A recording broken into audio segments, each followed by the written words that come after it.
Bienvenue au tribunal de Versailles. C'est un tribunal qui a une longue et grande histoire. C'est ici qu'il y a un peu plus de 100 ans a été jugé un des grands criminels de notre histoire criminelle qui était Henri-Désiré Landru. On en parlera tout à l'heure puisqu'il y a une pièce qui va se jouer sur ce procès avec Landru lui-même qui va revenir sur les traces de l'endroit où il a été jugé. On parlera aussi de faits divers et de grands procès qui ont eu lieu à Versailles avec Hélène Charabani. Hélène Charabani est conférencière à l'Office de tourisme de Versailles. Et puis, le tribunal de Versailles, c'est un tribunal très actuel. Et Bertrand Monet, bonjour. Bonjour. Vous êtes le président de ce tribunal. On est donc chez vous. En quelque sorte, oui. Bienvenue en tout cas. Sorte. Alors, c'est un tribunal important. Je crois que c'est 75 magistrats, une trentaine de magistrats du parquet. C'est ça. Plus de 300 fonctionnaires. Tout à fait, oui, voilà. Donc, Versailles, dans le tribunal, dans sa configuration actuelle, c'est effectivement le 8e tribunal en termes d'importance en France. C'est-à-dire qu'on englobe dans cette importance la notion de nombre d'affaires traitées, tant au civil qu'au pénal, on en parlera. Et effectivement, c'est ça. C'est une centaine de magistrats divisés entre le siège, 75, le parquet, 31, et puis 320 fonctionnaires qui nous sont indispensables pour travailler. Justement, puisque vous dites magistrat du siège, magistrat du parquet, tout le monde ne connaît pas la différence. On dit aussi magistrature assise, magistrature debout. Tout à fait. Puisque certains magistrats sont assis, ce sont ceux qui jugent, et puis ceux qui requièrent sont debout. En un mot, la différence entre ces deux types de magistrats? Alors, peut-être ce qu'il faut savoir très vite, c'est que d'abord, les magistrats en France, contrairement à d'autres pays, ne sont pas élus. Ils sont nommés sur décision du président de la République après avoir réussi un concours.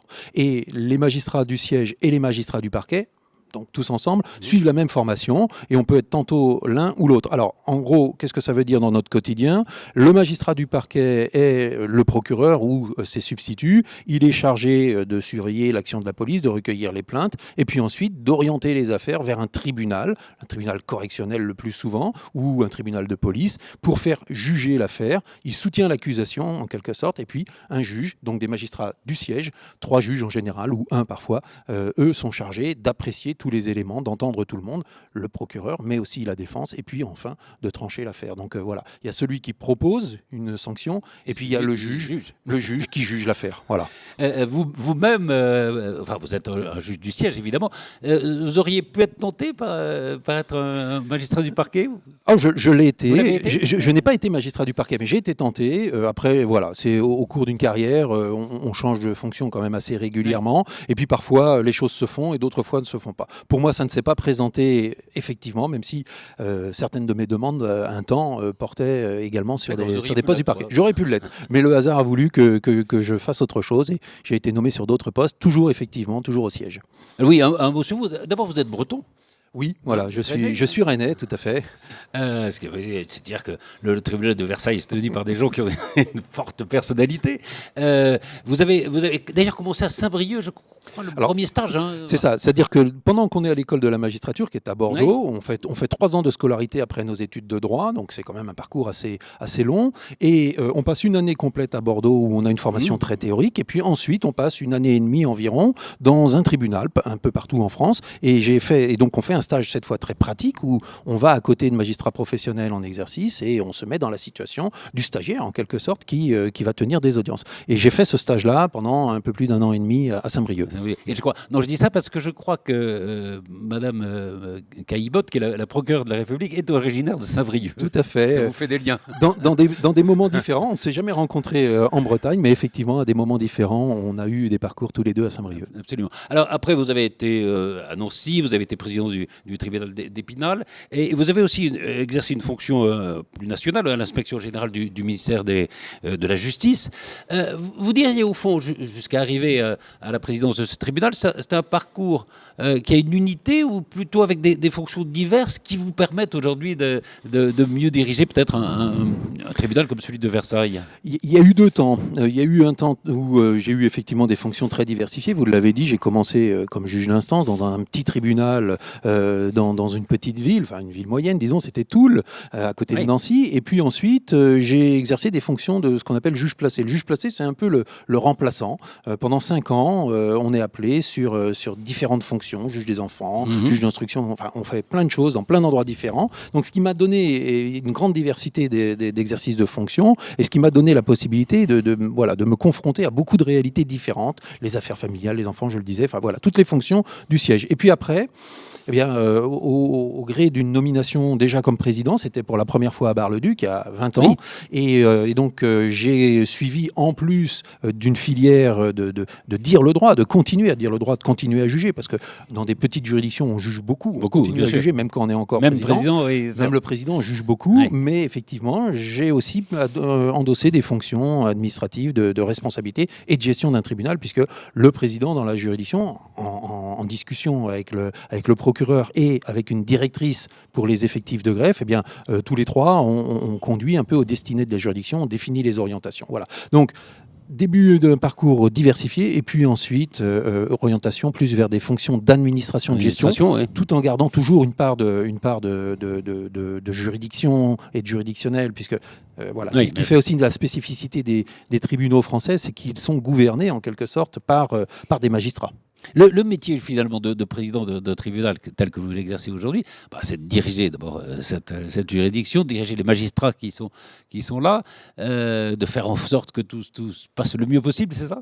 Oui, tout à fait. C'est organiser le service de chacun des 75 magistrats du siège pour ce qui me concerne, et puis Madame le procureur s'occupe de ses 30 substituts. Donc c'est pouvoir définir combien de juges on affecte aux affaires familiales, nous en avons 10 ici au tribunal, combien de juges des enfants, combien de juges de l'application des peines, combien de juges d'instruction, combien de juges pour le service pénal, le correctionnel, combien de juges pour les affaires civiles, enfin voilà, donc vous imaginez, et puis ensuite être le guide un petit peu, pouvoir discuter avec les collègues, faire leur évaluation, vérifier comment les choses s'organisent d'une manière générale, gérer le budget, gérer l'immobilier, la sécurité, voilà, un certain nombre de choses qui concernent la vie d'une grosse structure administrative. Vous parliez de juge des familles, de juge d'instruction à l'instant.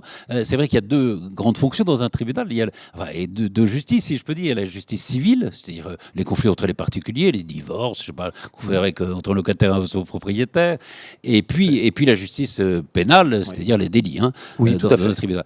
Je parlais des divorces. Dans la justice civile, les plus grosses affaires qui sont traitées dans un tribunal comme Versailles, c'est quoi ? La part des affaires familiales d'une manière générale, donc les divorces, mais aussi le contentieux des affaires familiales, c'est aussi toutes les familles qui ne sont pas mariées, les hommes, les femmes ou les couples qui se désunissent, le plus souvent donc pour régler, lorsqu'ils ne s'entendent pas, pour régler leurs différends, en particulier évidemment les différends liés aux enfants et aussi les différends liés aux biens qu'ils ont en commun. Donc le juge aux affaires familiales va être amené à trancher tous ces problèmes. Le tribunal reste aussi, évidemment, et vous le disiez très justement, c'est aussi l'endroit où on va faire régler son conflit, régler son différend, enfin on l'espère en tout cas. C'est-à-dire qu'évidemment, on ne connaît pas de l'activité, on connaît un peu que des problèmes des gens. Lorsque les personnes viennent nous voir, c'est qu'ils ont un problème. Et donc, évidemment, il y a aussi toutes les affaires familiales qui se passent bien et les séparations qui se passent bien. D'ailleurs, on parlera tout à l'heure peut-être de la médiation, qui est une chose sur laquelle vous assistez et qui peut-être évite justement les procès. Donc il y a cette justice civile, il y a aussi la justice pénale, et je crois que dans l'audience de rentrée cette année, il a été évoqué le fait que le nombre de plaintes augmente. Augmente d'une année sur l'autre. Est-ce que ça dit quelque chose de notre société ? On parle souvent de judiciarisation des relations. Est-ce que c'est quelque chose que vous constatez au fond ? Oui, je crois qu'on peut faire ce constat. D'une manière générale, on peut faire ce constat qu'effectivement, les gens se tournent plus facilement vers la justice, vers les services de police pour se plaindre. Alors évidemment, ça ne veut pas dire qu'ils se plaignent pour rien. Il y a aussi une augmentation, d'une certaine manière, d'un certain nombre de faits. Et les plus notables, on en parle beaucoup, vous le savez, ces dernières années, c'est tout ce qui est lié à la relation. On parlait de la relation familiale, et c'est tout le conflit. Tout ce qu'on appelle les violences intrafamiliales. Les violences intrafamiliales qui ont une réalité un petit peu un petit peu multiforme. C'est la violence dans le couple, mais c'est aussi la violence vis-à-vis des enfants. Voilà, c'est toutes ces questions qui, aujourd'hui, avec quand même une parole qui s'est libérée, et à juste titre, une attention plus grande des services de police, de gendarmerie. Alors, c'est ça qui est compliqué. En criminologie, on parle parfois de chiffres noirs, enfin, des choses comme ça, mais c'est-à-dire qu'il y a en effet plus de plaintes dans ces violences intrafamiliales. Ça, on peut dire c'est une mauvaise nouvelle parce que ça prouve qu'il y a plus de violence. C'est peut-être aussi une certaine façon, entre guillemets, une bonne nouvelle parce que il y a plus d'attention et c'est plus réprimé et la parole, comme vous disiez, se libère. Oui, alors oui, effectivement, moi je dirais effectivement que ce n'est pas pour nous, ce n'est pas une mauvaise nouvelle, même si évidemment c'est un surcroît d'activité important puisque on est quand même sur des augmentations constatées à peu près de 20%, ce qui est déjà beaucoup. Mais il y a des traitements très différenciés. D'abord les services de police, de gendarmerie, ensuite l'activité de Madame le procureur. Bon, je communiquerai pas à sa place, mais et puis ce qui arrive devant le tribunal sont les affaires les plus graves. Tout le reste a été traité avant, c'est-à-dire que ça n'est pas non plus parce qu'il y a une plainte qu'il y aura nécessairement une poursuite. Tout ça est apprécié par Madame le procureur et ses équipes. Et puis ensuite, on propose au tribunal de sanctionner les faits les plus graves. Ouais. Il y a la mise en place de certaines initiatives qui permet aussi, par exemple, le téléphone de grande urgence. Oui, téléphone grave danger, effectivement. Grave danger, pardon. Oui, c'est ça. Ça, c'est formidable parce que ça, souvent, enfin, je sais pas, pour aller vite, les maris ou les compagnons jaloux espionnent les téléphones de leurs femmes. Voilà. Et là, ça permet d'être en contact avec la police, notamment. C'est exactement ça. Sans que personne ne puisse le savoir, hein, c'est ça? C'est exactement ça. C'est-à-dire que, par exemple, un conjoint, pour reprendre l'exemple que vous donniez, un conjoint jaloux, violent, menaçant vis-à-vis de sa conjointe, bien sûr, ils sont séparés. Voilà, la femme se sent en insécurité et sous l'appréciation de Madame le procureur, on va pouvoir la doter d'un téléphone grave danger. Le compagnon ne le sait pas. Et cette femme, ainsi, a un numéro d'appel. Ça se présente sous forme d'un téléphone. Il suffit d'appuyer sur un bouton de manière continue et ça met la personne en relation avec les services de police et ça déclenche évidemment une intervention immédiate avec une géolocalisation qui permet à un certain nombre de femmes de se sentir un peu plus sécurisées. Alors, il y a aussi, dans les augmentations, tout ce qui concerne les mineurs. Oui. Et il y a notamment quelque chose d'assez nouveau, c'est la comparution immédiate des mineurs qui est possible aujourd'hui. Alors, oui, c'est nouveau. Oui, vous avez raison. Disons on vient de le voir avec une affaire de harcèlement là, qui a fait un peu de bruit. Tout à fait. Disons, c'est surtout ce qu'on appelle la présentation immédiate. C'est une mesure qui permet surtout maintenant de raccourcir les délais de jugement des mineurs. C'est un peu ça. On a eu l'entrée en vigueur d'un nouveau code pour les mineurs qu'on appelle le code de justice pénale des mineurs. On parlait souvent d'une ordonnance qui datait de 1945, qui a été donc toilettée. Il y a un nouveau code de justice pour les mineurs, justice pénale. Et ce code qui est entré en application à l'automne 2021 impose au juge de statuer dans des délais beaucoup plus courts. C'est-à-dire que le juge voit le mineur auteur d'un fait au plus tard dans les 3 mois de la commission du fait, il doit se prononcer sur la culpabilité du mineur et ensuite il prend une mesure éducative dans l'attente de prononcer une sanction. Et cette sanction tient compte de l'évolution de ce mineur pendant les 6 mois qui vont suivre. Et la sanction arrive au plus tard dans les 9 mois qui suivent la commission des faits, bien sûr, pour les affaires qui sont jugées. Donc les juges des enfants ont donc il y a une accélération des procédures. Exactement. En fait, c'est vrai qu'avant, les tribunaux pour enfants étaient quand même très encombrés et quelquefois, les jugements pouvaient intervenir un peu tardivement. Donc, quand ils étaient majeurs. Voilà, effectivement. Non, mais c'est tout à fait vrai. Non, ouais. Je parlais tout à l'heure, je crois que c'est aussi un engagement du garde des Sceaux, mais vous y êtes revenu dans l'audience de rentrée sur les procédures justement de conciliation et de l'amiable. Enfin, c'est vrai qu'on dit toujours, voilà, un mauvais accord vaut mieux qu'un bon accord vaut mieux qu'un mauvais procès. Hein. Oui, c'est cette vieille formule. C'est une formule assez juste. Hein, on peut le dire. C'est-à-dire que faut voir que là, on parle bien sûr d'affaires civiles. On parle pas d'affaires là, c'est pas civil, hein. Bien entendu. Et dans ces cas-là, il y a un principe fondamental, c'est que l'affaire civile, c'est d'abord l'affaire des parties. Voilà. C'est des conflits entre privés, entre personnes privées. Si je veux Si vous avez des personnes très déterminées qui ne voudront jamais s'arranger, par exemple, avec leurs voisins et qui veulent absolument que ce soit le juge qui tranche. Alors, dans ces conditions, comment ça se passe ? Très simplement, on discute, on fait des conclusions, on reconclut. Voilà, ça peut durer très longtemps. Et nous, notre rôle, c'est parfois aussi de faire comprendre aux personnes qui viennent nous voir que, sans remettre en cause l'importance de leur conflit ou pas, mais c'est de leur faire comprendre que peut-être que plutôt que de faire durer l'affaire, on peut avoir un intérêt à se mettre autour d'une table, à discuter avec la présence d'un tiers qui n'est pas là pour dire comment l'un et l'autre doivent se positionner, mais qui est là pour restaurer aussi quelquefois un dialogue entre les deux. Et c'est ce qu'on appelle donc la médiation. Et on voit bien qu'en matière civile, la médiation fonctionne plutôt pas mal. Et nous avons pris ici à Versailles, c'est une initiative moi, que j'ai souhaité mettre en place, un dispositif très innovant qui n'existe nulle part ailleurs, qui est un dispositif où mes collègues dans les chambres civiles sélectionnent un certain nombre de dossiers, quel que soit le niveau d'avancement du dossier, ça peut être au démarrage ou ça peut même être proche de la fin. Ils sélectionnent un certain nombre de dossiers qui leur apparaissent vraiment mérités que les parties se parlent, parce qu'un dialogue est rompu depuis longtemps ou parce que quelquefois la décision de justice ne résoudra pas le fond du problème. Je vous donnerai des exemples si vous voulez. Et donc, j'ai demandé à mes collègues de sélectionner un certain nombre de dossiers. On les sort de nos armoires. On convoque spécialement les personnes, les parties, avec leurs avocats.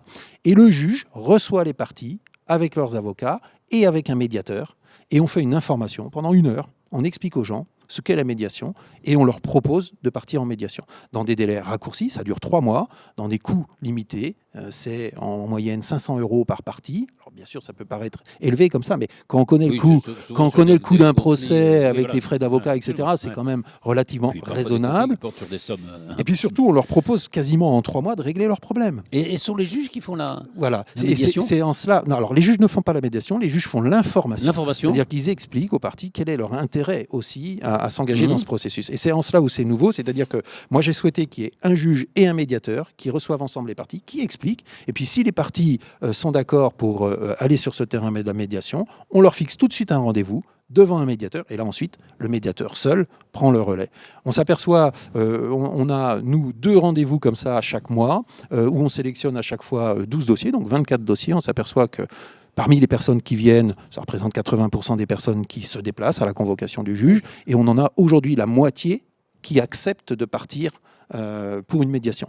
Donc c'est un dispositif assez récent, ça date du mois de mai, mais ça marche. Moi j'ai la faiblesse de penser que ça peut donner de bons résultats, et on est tout à fait dans ce que vous disiez tout à l'heure, on est tout à fait dans les nouveaux dispositifs voulus par le garde des Sceaux, mais aussi par toute la communauté judiciaire, de privilégier l'amiable. Ça permet aussi de désembouteiller un peu il y a ce facteur-là qui... On peut pas, il faut pas se cacher. Il peut y avoir une idée de gérer aussi des stocks, mais non, mais c'est pas la seule idée. Mais, voilà. je veux dire, c'est autre chose. Ça peut pas être que ça, parce conséquence, que vous voyez, là, je vous parle en vous disant ça. Je vous parle de 25 dossiers par mois, là où on en a plusieurs milliers dans nos armoires. Donc, ce n'est pas qu'une question de stock, c'est vraiment une chance qu'on peut donner aux parties et qui maintenant vont, je pense, la saisir de plus en plus. Je disais ça parce qu'il y a eu, il y a quelque temps, un rapport qu'on appelle le rapport Sauvé, après les comités des États généraux de la justice, qui parlait de délabrement de l'état de la justice. Alors, le mot est très fort, mais c'est vrai que les tribunaux, de façon générale, et je pense que le tribunal de Versailles ne peut pas faire exception, rencontrent des problèmes et d'abord d'effectifs. Sur les 75 juges qui doivent être là, vous en avez 75 ? Non, j'en ai pas 75. Ça fait des années que je n'ai jamais le compte au complet. Là, actuellement, on est plutôt dans une situation favorable. On n'a que 2 postes, 2 personnes qui ne sont pas nommées. C'est-à-dire que voilà, le ministère a nommé 73 au lieu d'en nommer 75. Donc déjà, il en manque 2 par principe. Et puis après, bien sûr, on a les absences, les maladies, les maternités, tous ces événements de la vie qui font que sur un effectif, on est rarement au complet. Donc là, par exemple, aujourd'hui, vous voyez, si on fait le compte de toutes les absences, aujourd'hui, j'ai 6 absences. Même s'il y a une augmentation du budget de la justice. Voilà. Donc là, c'est la situation d'aujourd'hui. Pour autant, et vous le savez, effectivement, vous y faites référence, le ministre de la Justice a mis en place un plan qu'il est en train de soumettre au vote du Parlement, un plan d'action pour la justice, donc un plan quinquennal, donc jusqu'en 2027, qui permettra de renforcer les moyens de la justice, renforcer les moyens en magistrats, en greffier, et puis aussi une nouvelle fonction qu'on appelle l'équipe autour du juge, c'est-à-dire c'est des juristes qui viendront nous assister, nous aider, parce que c'est pareil, dans la mission du juge, il y a aussi des missions, des activités de recherche, de documents, de formation, qui peuvent aussi être un peu déléguées. Garder le juge pour la prestation intellectuelle la plus délicate, et avoir autour de soi des équipes qui nous permettent de juger plus. Mais c'est vrai que les Français se plaignent souvent de la lenteur de la justice, mais on est un des pays qui fait le moins d'efforts pour son budgétaire. C'est un peu la contradiction et le paradoxe. C'est tout à fait ça. Alors, un mot sur l'état d'esprit des magistrats. Aujourd'hui, on a l'impression, pour des raisons alors très diverses, qui sont des raisons de moyens, comme vous le disiez, peut-être de crise aussi de l'autorité, qui est un peu générale, qui dépasse évidemment la justice. Le métier de magistrat a beaucoup changé. Et même l'image des magistrats a changé. Est-ce que c'est quelque chose que vous ressentez? Oui, c'est vrai que moi j'exerce maintenant ce métier depuis presque un peu plus, presque une trentaine d'années, et c'est vrai qu'on voit notre métier évoluer, mais on le voit évoluer en même temps que la société. Je crois vous parliez de la crise de l'autorité. Oui, c'est général. On le voit bien. Tout le monde un peu le dit. La police le dit, la gendarmerie le dit. Enfin, toutes les fonctions d'autorité sont de plus en plus remises en cause. L'enseignement, il y a aussi toutes ces questions qui nous traversent. On n'a pas le même rapport aux citoyens, ou les citoyens n'ont pas le même rapport au service public, à l'administration d'une manière générale, ou même à l'autorité tout simplement. Et c'est vrai que la fonction de juger est par définition une fonction d'autorité, et nous avons un public qui peut parfois être difficile. Mais là encore, l'activité du tribunal tel que celui de Versailles, mais comme tous les tribunaux, il y a deux versants. Il y a une fonction d'autorité, le fait de sanctionner. Oui, bien sûr. Mais il y a aussi, et je le disais, le fait de trancher des conflits, et donc résoudre en quelque sorte les conflits. Et puis c'est aussi une fonction de protection. Par exemple, c'est un juge du tribunal qui est le juge des tutelles, qui va donc venir protéger les personnes âgées, mettre en place des tuteurs qui vont les aider à gérer leur patrimoine, qui va protéger les mineurs qui subissent des violences ou qui sont en carence éducative. Voilà, donc il y a aussi cette mission, et dans ces missions-là, il faut quand même reconnaître que, pour le coup, les magistrats sont assez valorisés, puisque le public est en général très satisfait de l'intervention du juge. Il l'est moins, évidemment, quand il s'agit de passer devant un tribunal correctionnel pour se voir supprimer son permis de conduire. Mais j'ai vu quand même que vous aviez mis, je ne sais pas s'il existe toujours, un